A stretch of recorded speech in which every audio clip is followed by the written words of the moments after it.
Elles s'appellent Naomi, Alicia, Soline et Isra. 4 jeunes filles scolarisées dans des lycées du Havre, très différentes, mais qui ont un point commun. Elles participent à la finale régionale du concours de plaidoirie du Mémorial de Caen. Chacune d'elles a choisi une cause et la défend avec passion. En attendant la finale, le 19 mars prochain, je vous propose de rencontrer ces impressionnantes jeunes filles. Aujourd'hui, c'est Soline que je reçois au studio de Westrack. Salut Soline. Salut. Tu vas bien ? Oui, très bien. Alors Soline, donc tu fais partie des lycéennes qui ont été sélectionnées pour la finale régionale du concours du Mémorial de Caen sur les droits humains. Et tu es lycéenne au lycée Saint-Joseph. Oui. Comment est-ce que tu en es venue à t'inscrire à ce concours ? Qu'est-ce qui t'a donné envie ?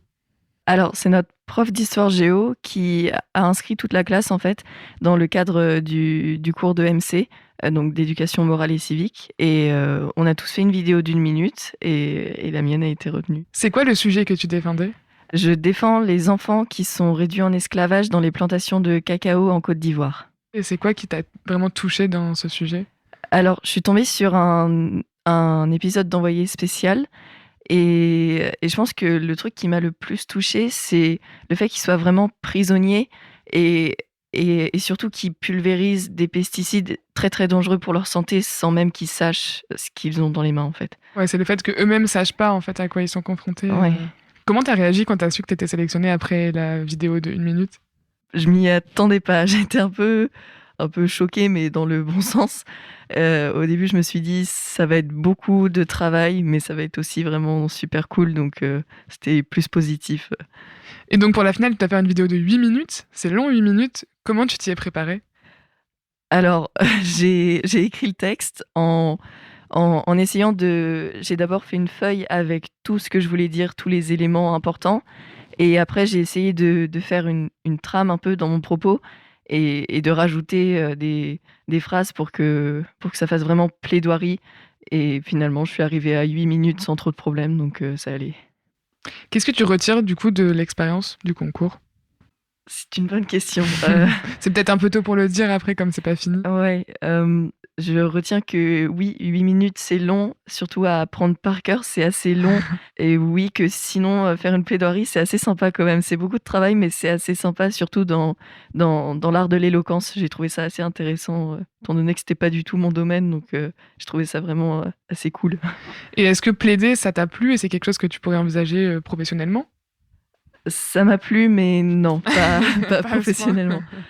En fait, ça m'a plu de plaider, mais vraiment juste cette partie, parce qu'après, étudier tout ce qui est droit, tout ça, c'est pas spécialement mon domaine, donc... Mais du coup, c'était sympa de le faire dans ce cadre qui est pas professionnel pour découvrir... Oui.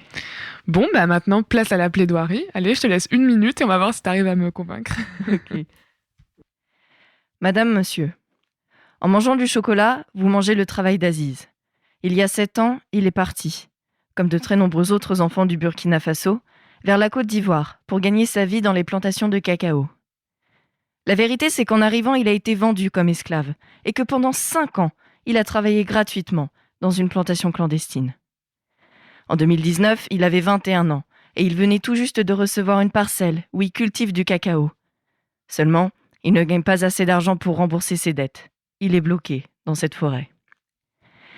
En mangeant du chocolat, vous mangez le travail de tous ces enfants, condamnés à vivre dans des conditions insalubres, condamnés à manipuler des machettes et des sacs très lourds, condamnés à pulvériser des pesticides à base de glyphosate. En somme, condamnés à mourir précocement. Pourtant, d'après la Convention internationale des droits de l'enfant, article 3 alinéa 2, les États parties s'engagent à assurer à l'enfant la protection. Nous en sommes très loin. Mais nous pouvons agir. Au Ghana, pour lutter contre ce problème, chaque sac de cacao possède un code-barre prouvant son origine. Nous devons les aider. Bravo Soline. Merci. C'était super, bravo. Merci. Merci beaucoup, je te souhaite bon courage pour cette finale alors. Merci beaucoup. On croise les doigts. À bientôt. Oui, à bientôt.